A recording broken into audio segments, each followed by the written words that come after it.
종료주일에 예배 자리에 참여하신 여러분들과 영상으로 예배하는 모든 성도님들 위해 하나님의 은혜와 평강이 함께 있기를 바랍니다. 미국의 폴이라 하는 사람인 한 회사원이 뉴욕에서 중요한 미팅을 마치고 자기 팀 동료들과 함께 시카고 오헤이오 공항으로 가려고 거리에 나왔습니다.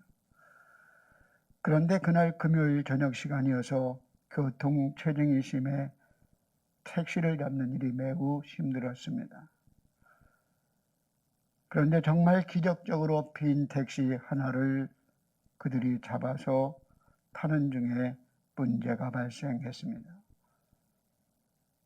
택시를 타야 되겠다는 그들의 저급한 마음이 길가에서 장사하는 노점상의 야채 과일 박스를 사버리게 되었고 과일과 야채가 바닥으로 굴러 떨어져 버렸습니다.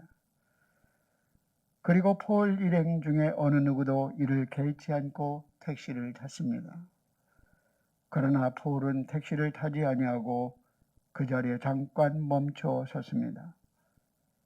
택시를 먼저 탄 동료들이 외칩니다. 빨리 타요. 이 택시를 타지 않으면 비행기를 놓칩니다. 주춤주춤 하다가 폴은 그곳에 머물렀습니다. 저를 그냥 놔두고 가세요. 먼저 일행을 떠내보냈습니다. 그리고 나서 노점상 할머니를 다가가서 그 할머니는 시각장애인이었고 어찌할 바를 몰라 울고 있었습니다. 앞을 보지 못하는 할머니가 어떻게 그 과일과 야채를 주워 담을 수가 있겠는가? 그래서 앉아 울고 계신 할머니를 폴이 위로해드리면서 땅바닥에 떨어진 야채와 과일 하나씩을 줍기 시작했습니다. 이때 폴 곁에는 수많은 사람들이 지나갔지만 다들 자기 갈 길이 바쁜지 아무도 노점상 시각장애인 할머니와 울음과 폴의 행동에 관심을 갖지 않았습니다.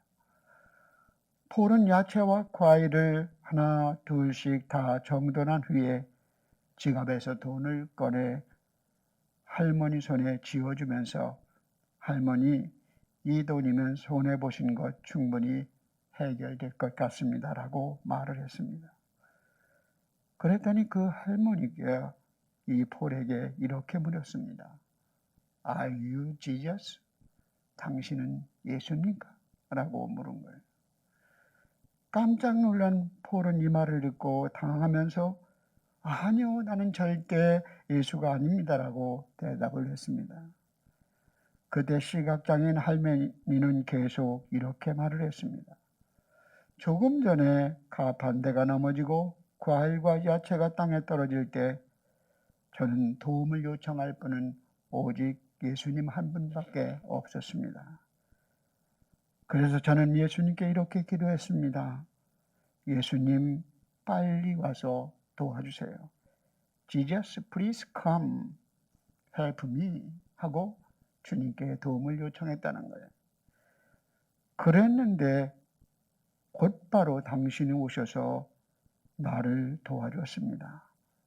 그러니 당신은 예수님이십니다라고 말을 하더라는 것입니다.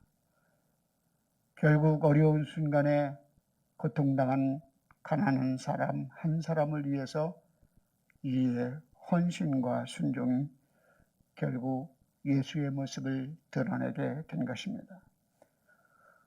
오늘은 종료주일이라고 말하며 오늘 이후에 예수님의 고난주간이 시작되어집니다. 이미 예수님께서 예루살렘에 입성하셨다는 것은 결국 고난의 시작이 시작된 것입니다. 예수님께서 종료주일에 예루살렘에 입성하시는 것은 십자가의 고난을 받으시기 위함이었습니다. 예수님이 예루살렘에 입성에 앞서서 마리아가 예수님 발 앞에 향유를 부은 것은 예수님의 장례와 고난을 준비한 것이며 오늘 본문에 고난의 현장인 예루살렘의 성에 들어가시는 장면은 고난이 시작되어지는 퍼포먼스와 같은 것입니다. 예수님이 예루살렘 성에 들어갈 때 많은 사람들이, 군중들이 종려나무가지를 꺾어서 흔들며 호산나 호산나 하며 예수님의 오심을 환영했습니다. 이것은 아마 왕이 오심에 대한 경의를 표하는 행동이며 열왕기하 9장 13절에 보면 예후가 왕으로 등극할 때 많은 사람들이 종려나무가지를 흔들었다는 그 말씀이 구약에 있습니다. 그뿐만 아니라 BC 164년에 이스라엘에는 위대한 사건이 있었습니다. 마카비 혁명이라 해서 이스라엘이 이슬람권에 잡혀있는 그러한 상황 속에서 이 마카비의 혁명을 통하여 이스라엘이 예루살렘을 탈환합니다. 잠깐 동안이었지만요. 그때 이 마카비 장군이 들어올 때 이스라엘이 성전 재탄환을 축하하며 많은 사람이 종려나무가지를 흔들며 승리하신 그 장군을 환영했습니다. 그러니까 이 종려나무는 승리를 상징하는 나무인 것입니다. 오늘 본문에서 무리들이 예수님께서 예루살렘에 입성하시는 모습을 바라보며 기뻐 환영하며 자기 겉옷을 벗어서 나귀에게 안장을 지우기도 하고 길에 옷을 펴기도 하고 예수님 앞뒤 호위하면서 종려나무가지에 흔드는 사람들과 함께 호산나 호산나 주의 이름으로 오시는 왕이여 우리 지금 구원하소서 하며 찬양하며 주님을 따랐습니다.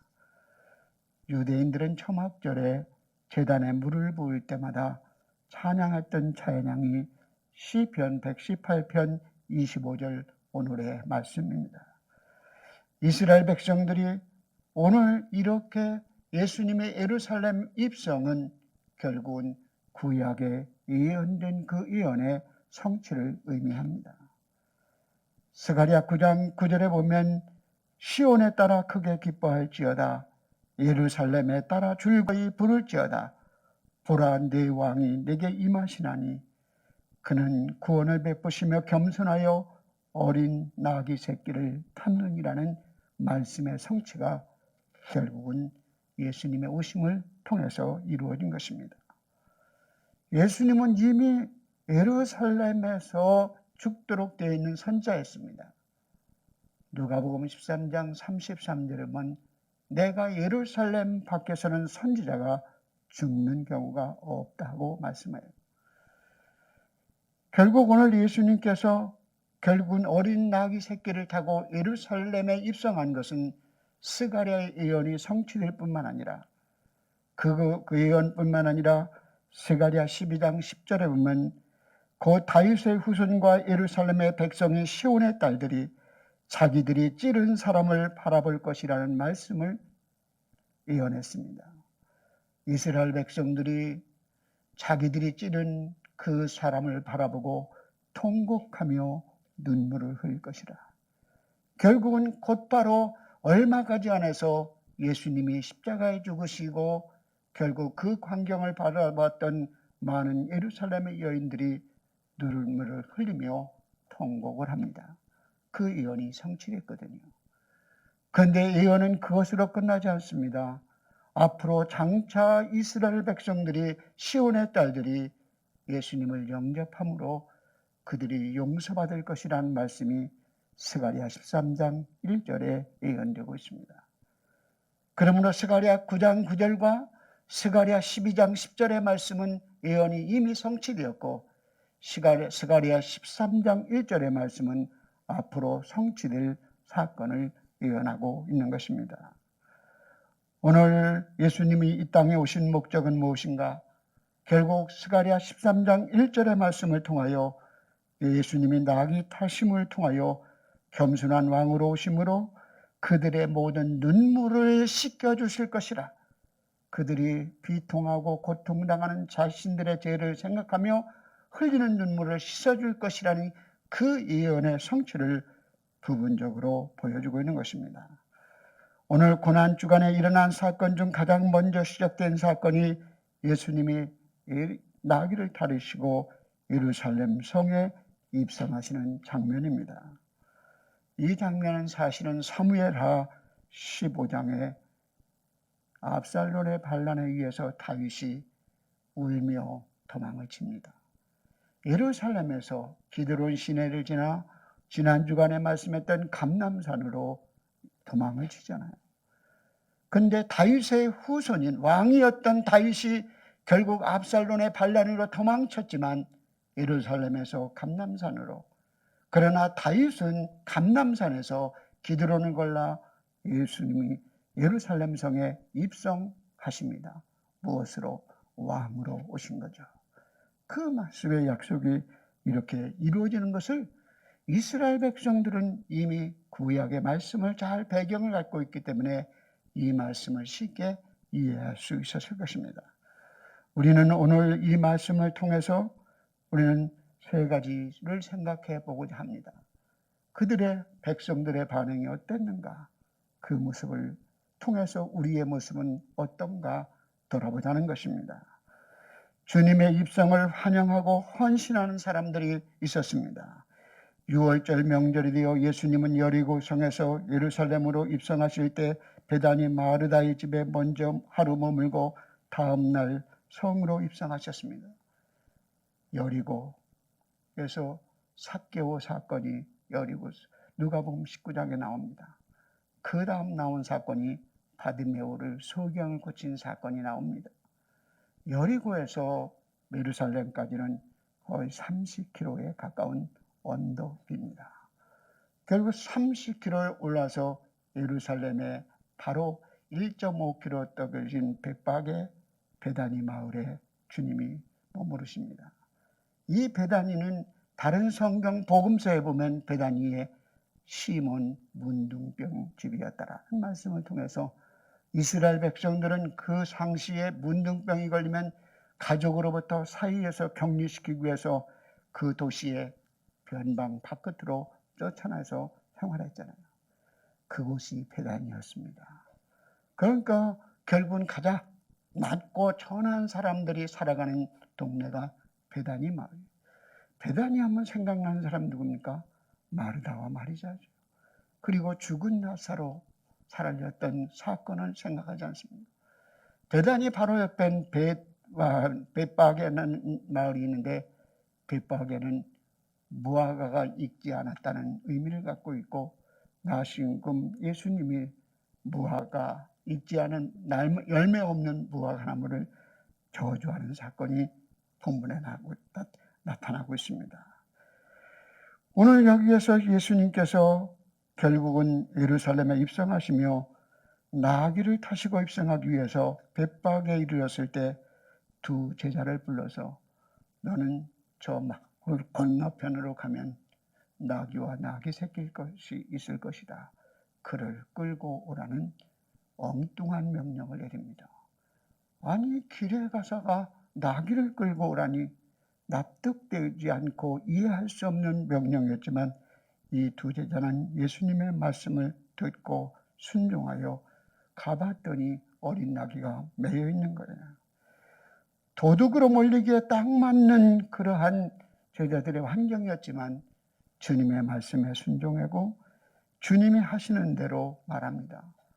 나귀 주인에게 주께서 쓰시겠답니다 라고 말할 때 그 나귀 주인은 그냥 그 나귀를 끌고 가는 것을 허락하였다라고 오늘 말씀을 주고 있습니다. 오늘 그 나귀 새끼는 아무도 타보지 않는 나귀, 아무도 타지 않는다는 것은 제사적 목적을 의미하는 흠없는 나귀를 말하는 것입니다. 멍에를 한 번도 매지 않은 짐승이 구별하여 제사적 목적으로 사용했던 것은 율법의 그들의 요구였습니다. 민수기 19장 2절에도 보면 한 번도 멍에를 매지 아니한 암염소, 결국은 여린 양을 말하고 있거든요. 오늘 제사적 목적이란 예수님이 결국은 이 나귀를 타심은 결국 예수 그리스도께서 많은 사람의 죄를 위해 피 흘리시고 죽으실 구원의 주님으로 오셨다는 말씀입니다.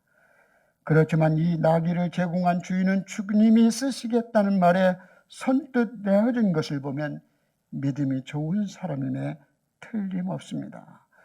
나귀 주인은 주께서 쓰시겠다는 말 한마디에 자기의 나귀를 주님께 바로 내어드리는 순종은 아름다운 헌신이었습니다. 여러분, 나귀의 주인까지도 주관하시는 생명의 주님, 모든 것을 주관하시는 그 주님의 모습을 보게 됩니다. 그러면서 우리가 예수님을 따르는 제자들의 모습을 11장 2절에 어린 나귀 새끼가 매여 있는 것을 보고 풀어 끌어오라고 말씀합니다. 두 제자의 사명은 나귀를 끌어오는 것이지만 그 나귀를 끌어오기 위해서는 먼저 묶여있는 것을 풀어야 하는 것입니다. 제자의 삶을 살아가기 위해서는 누구든지 삶의 짐, 죄악의 짐의 사슬에 묶임에서 풀림받을 때 주님께 순종할 수 있습니다. 주님의 제자인 우리의 1차적인 사명은 세상의 매임에서부터 풀려야 합니다. 우리가 주님 앞에 나올 때 주저하는 것이 뭡니까? 자기 생각, 자기 경험, 또 자기 환경에 매여서 주님께 나오는 일에 풀지 못하면 나오지 못하는 것입니다. 마음이 풀어야 되는 것입니다. 그리고 오늘 마태복음 똑같은 병행 본문인 마태복음 21장 2절에 보면 나귀만 새끼 한 마리만 온 것이 아니라 나귀와 나귀 새끼를 끌고 와서 자기 겉옷을 그 위에 얹음에 예수께서 그 위에 타시니 하며 나귀와 나귀 새끼가 함께 따랐음을 의미합니다. 영적인 해석이긴 하지만 나귀만 끌고 온 것이 아니라 나귀 새끼도 함께 따라왔다는 것입니다. 지금 우리는 어떻습니까? 나귀와 나귀 새끼가 한 가지로 예수님께 쓰임받고 있는 모습을 통하여 우리는 우리의 자녀들이 예수님과 함께하는 사명의 자리에 있는지, 그 주님의 말씀에 순종하는 자리에 있는지 함께 돌아봐야 될 것입니다. 오늘 예루살렘의 입성에 여러 사람이 함께 참여하여 하나님의 구원 사역에 동참하는 헌신을 이루었습니다. 두 제자는 이유를 알지 못했지만 순종하는 모습을 통하여 두 제자처럼 우리에게 순종하는 믿음이 있습니까? 나귀 주인처럼 주께서 쓰시겠다고 말씀 그 한마디에 말없이 순종하여 주님께 허락되었던 것처럼 우리가 주님께 쓰임받는 일에 기쁨이 있습니까? 나 하나 함께하지 않아도 되는데 하찮은 일이라고 생각하여 군중 가운데 종려나무가지를 들고 흔드는 사람, 그리고 겉옷을 벗어 길을 까는 사람, 나귀 안장 위에 지우는 사람, 보잘것없는 일이라 할지라도 결국은 그 일을 감당하는 일에 성실함이 있습니까? 하나님의 말씀을까지 듣고 끝까지 헌신하는 제자들의 모습 속에서 제자들이처럼 우리에게 하나님의 맡겨주신 사명을 끝까지 감당하는 사명감이 있습니까? 우리가 작고 연약하지만 내게 허락된 시간과 재능, 내 열정, 물질 등의 주님을 위하여 쓰임받을 수 있도록 헌신할 때 그것이 우리의 기쁨이 되고 그것이 우리의 믿음의 고백이며 그 있는 자리에서 하나님께 쓰임받는 일이 보잘것없는 것 같지만 가장 귀하고 주님이 보시는 아름다운 헌신의 모습인 것입니다. 오늘 여러분이 오늘 이 자리에 와서 예배드리는 이 모습이 하나님 보시기에 아무것도 아닌 것 같은 것이 아니라 여러분을 향하신 주님의 계획과 주님의 뜻을 이루어드리는 주님의 쓰임받음에 동참하는 예배자로 주님의 기쁨이 되는 줄 믿습니다. 우리도 오늘 드러나지 않는 작은 헌신을 통하여 하나님의 뜻을 이루는 도구들이 되시기 바랍니다. 오늘도 여러분의 예배의 자리에 믿음과 기쁨을 회복하여 결국은 주님의 기쁨이 되는 주님의 헌신이 귀하게 쓰임받는 여러분이 되시기 바랍니다. 두 번째 오늘 생각해야 될 것은 주님께 헌신하는 사람들의 무지함과 연약함을 보게 됩니다. 이 사람들의 온전한 믿음을 가졌냐면 그렇지 못합니다. 예수님이 예루살렘 입성하실 때 백성들이 예수님이 누구이신가를 물었습니다. 그 누구인가 물었을 때 그들은 마태복음 21장 10절 21절에 보면 예수께서 예루살렘에 들어가시니 온 성이 소동하여 이르되 저는 누구냐? 이런 질문을 무리들이 던졌습니다. 예수님을 향하여. 그때 무리가 이르되 갈릴리 나사렛에서 나온 선지자 예수라 하니라는 말씀을 통하여 선지자 예수라고 합니다. 그러니까 예수님은 구원자로 메시아로 받아들이기보다는 예수님을 단 지혜로운 능력 있는 선지자 중에 하나로 그들의 예수님을 격화시켰습니다. 그러니까 예수님을 메시아로 왕으로 받아들이기보다는 예수님은 자신들의 목적을 해결해 드릴 정치적이고 자기들의 이기적인 목적을 해결해 주는 그러한 선지자의 하나로 예수님을 받아들였다는 거예요. 그러니까 그 사실 자체가 그들이 불완전한 믿음을 갖고 있다는 것입니다. 오늘 여러분 그럼에도 그들의 찬양을 받으시잖아요. 그들이 기뻐하는 모습을 받으시잖아요. 예수님이 우리에 대한 태도는 우리의 연약함을 가지고 있어도 우리의 있는 모습 그대로 받으시고 하나님의 뜻을 성취하는 도구로 쓰임받기를 원합니다. 우리가 찬양할 때 음정이 틀려도 박자가 틀려도 찬양하면 그 찬양을 기뻐 받으시는 거예요. 여러분 우리의 삶 속에서 늘 우리의 믿음이 온전하지 못한다 할지라도 하나님과 함께하는 자리에 머물러 있을 때 하나님께 쓰임받을 수 있고 주님의 구원에 동참하는 믿음의 사람이 될 수 있습니다. 우리가 잘 아는 구레네 시몬이라는 사람은 지금으로 말하면 이디오피아 지역의 아프리카 사람이었는데 예루살렘에 6월절에 방문했습니다. 그랬더니 갑작스럽게 혼란스럽게 사람들이 호산나 호산나 하며 소리치는 모습을 보게 되고 거기에 예수님이 입성하시는 모습을 보게 됩니다. 왕으로 백마 타고 오시는 것이 아니라 나귀 타고 오시는 모습이 우스꽝스러웠을지도 모릅니다. 그런데 결국은 바로 그때 얼마 지나지 않아서 결국 그분이 그렇게 백성들이 찬양하던 그분이 십자가에 처형된다는 소문을 듣고 그는 골고다 언덕으로 달려갔습니다. 너무나 지친 모습으로 십자가를 지고 가면서 계속 쓰러지는 것을 보면 안타까워하고 있는 그때 로마 군병 하나가 시몬을 향하여 내가 대신 십자가를 지라고 구레네 시몬에게 십자가를 집니다. 시몬은 로마 군병에 위압적인 말을 했을지라도 왜 하필 내가 져야 합니까? 제자도 있고 죽은 자 가운데 살아난 나사로도 있고 여기 주님의 병 고침받은 수많은 사람들이 있는데 왜 내가 져야 합니까? 라고 핑계하지 않고 묵묵히 주님이 지셨던 십자가를 억지로라도 부족한 믿음이라도 졌습니다. 그 후에 십자가를 지고 난 후에 시몬은 집에 들어와 옛날처럼 생활했습니다. 그러나 그의 가정이 구원을 받았습니다.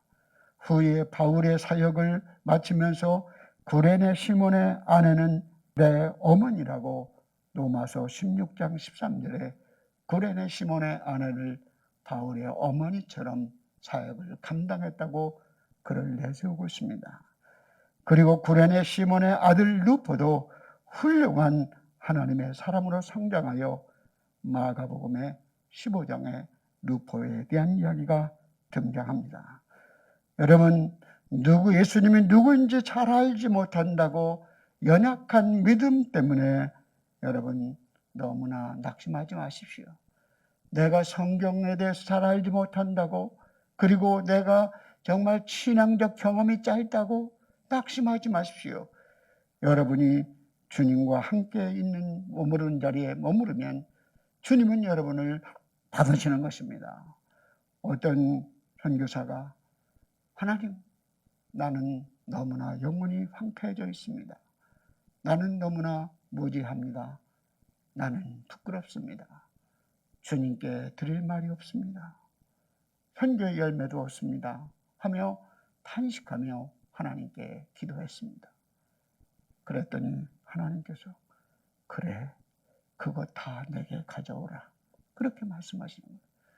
너의 넘어진 자리, 너의 황폐한 자리, 너의 그 나태함의 자리, 그걸 가지고 내게 오라.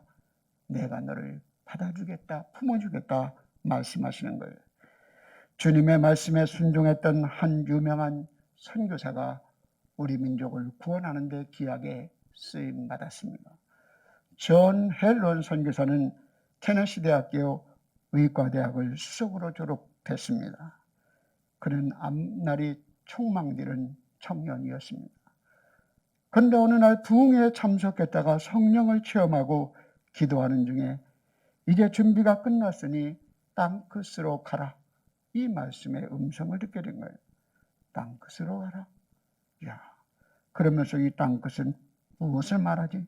주님이 분명히 나에게 음성을 들려주었는데, 그런데 얼마 아니죠. 선교 잡지에 이수정 편지를 읽고 마음을, 야, 이수정 이분이 쓴 편지 보니까 한국에 선교사가 필요합니다라는 그 소식을 듣고 내가 한국에 가라는 것이구나 하고 그는 깨달았습니다.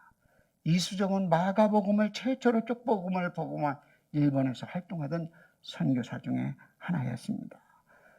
그런데 그 소식을 듣고 미국 사람들이여 조선에 선교사를 보내주십시오. 조선 백성들은 어둠 속에 잠에 빠져 있습니다. 그 문구를 읽고 이 헬렌 선교사는 보장된 교수의 길을 포기하고 선교사로 한국에 오게 됩니다. 1886년. 여기 1886년에 살아계신 분 없죠? 그분. 그런데 조선 정부에서 그 병원 선교보고를 하며 그의 선교보고에는 작년에 1년 동안 1460명의 환자를 진료했다고 그는 선교보고를 했습니다. 그러나 그는 1890년 얼마지 않아 3, 4년 목회하고 전염병으로 34세 생을 마감했습니다. 여러분, 그래서 그 고종의 윤호로 양화진 외국인 묘지에 지정되어 첫 번째 묻히게 되는데 그 묘비에는 하나님의 아들이 나를 사랑하시고 나를 위하여 자신을 주셨다고 쓰였습니다. 여러분, 이 존 헬런 선교사, 결국 주님의 발걸음이 가는 곳, 주님의 사랑이 머무르는 곳에 자기가 가야 하고 내가 해야 할 일이라고 생각하여 이 민족을 복음화시키는데 귀하게 한 축의 쓰임을 받았습니다. 여러분, 양화진 외국인 묘지에 가보면 죽은 선교사들이 전부 미국에서는 유명한 대학교 의사 출신 그 전부 유명한 사람들이 27, 28, 30살 다 죽었어요. 한국의 풍토병 때문에. 우리는 부족해도 예수님과 함께 있어야 합니다. 우리는 부족해도 주님의 임재가 있는 성전에 머물러 있어야 합니다. 예수님을 따르는 삶이 우리의 기대와 욕망이 다 채워지지 않는다 할지라도 예수님이 계신 곳으로 나아갈 때 주님께 쓰임받을 수 있습니다. 여러분, 우리의 순종, 우리의 헌신이 하나님의 뜻과 계획을 알지 못한다 할지라도 주님과 함께하는 자리에 있는 사람은 복된 사람인 줄 믿습니다. 별것 아닌 것 같고 하찮은 일이라 할지라도 단순한 일이라 할지라도 주님과 함께하는 순종의 자리에 머무를 때 하나님께 귀하게 쓰임받을 줄 믿습니다. 오늘도 여러분 순종함으로 헌신하는 그러한 사람으로 세워질 수 있기를 바랍니다. 나의 부족함 때문에, 나의 연약함 때문에 낙심하지 마시고 부족한 모습 그대로 주님께 드리십시오. 그리할 때 주님은 여러분을 귀한 도구로 사용하십니다. 세 번째 모습은 예수님의 오심을 찬양하기보다는 예수님의 오심을 시기하며 대적하는 사람들이 있었습니다.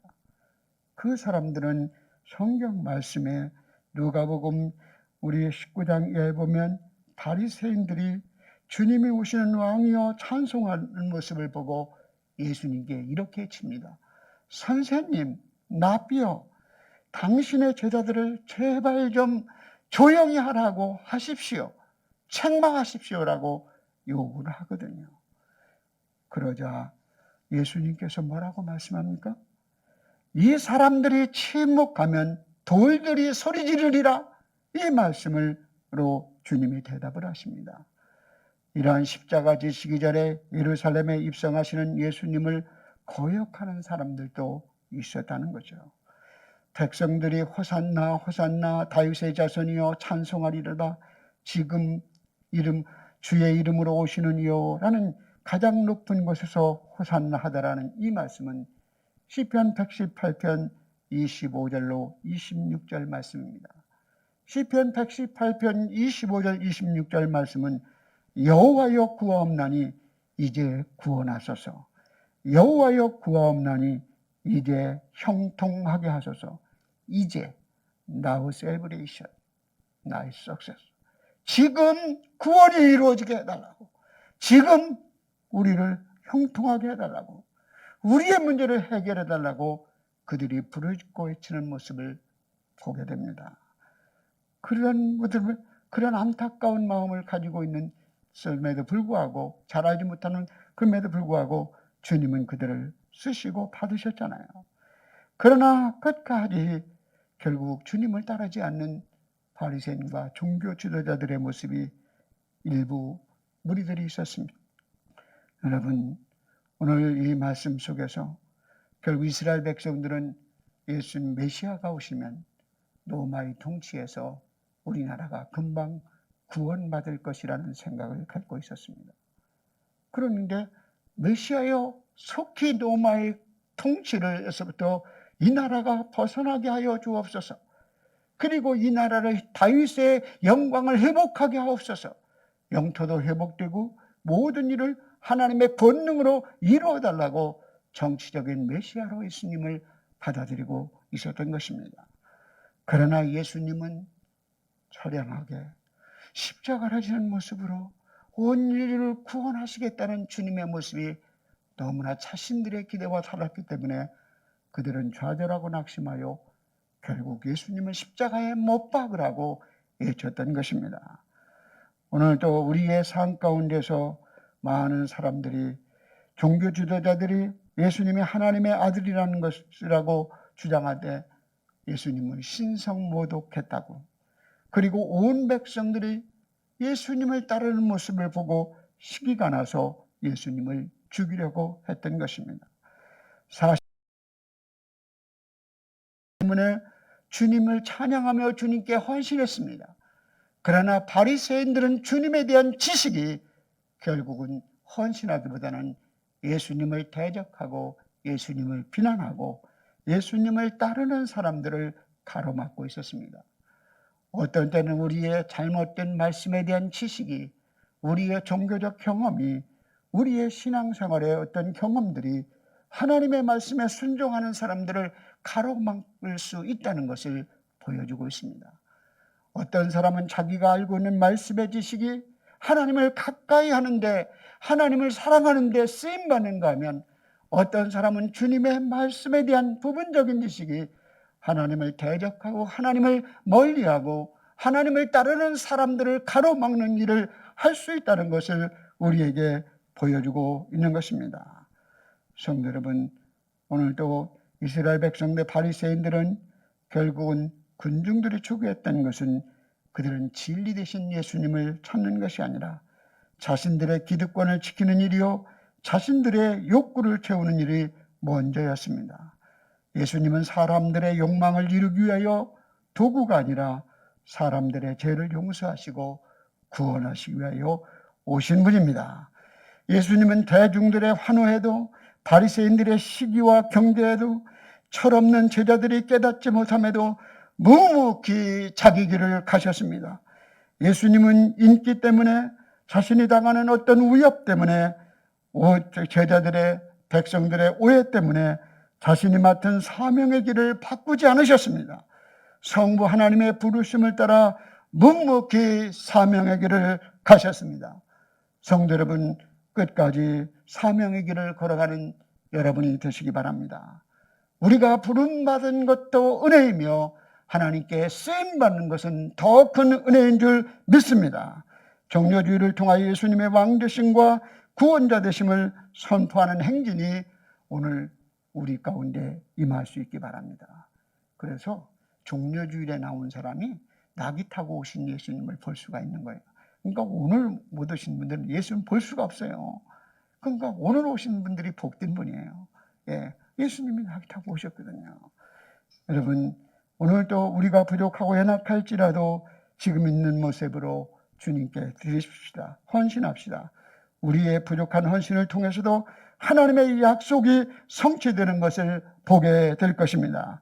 오늘 우리들도 종려주의를 맞이하여 주님을 배척하는 사람이 되지 말고 주님을 영접하고 헌신하는 하나님의 자녀들이 되시기를 주의 이름으로 축복합니다. 기도드리겠습니다. 자비로우신 하나님 아버지, 은혜와 사랑을 감사드립니다. 오늘도 저희들을 부르셨사오니 주님의 부름에 온전히 불완전해도 믿음으로 주님과 함께 머무르게 하시고 주님의 사역에 동참하는 믿음의 삶이 우리 가운데 이루어지게 하여 주시옵소서. 성도의 삶을 붙드셔서 하나님께 귀하게 쓰임받고 하나님 나라에 높임받는 축복된 사람들이 되게 하여 주시옵소서. 예수님의 이름으로 기도드립니다. 아멘.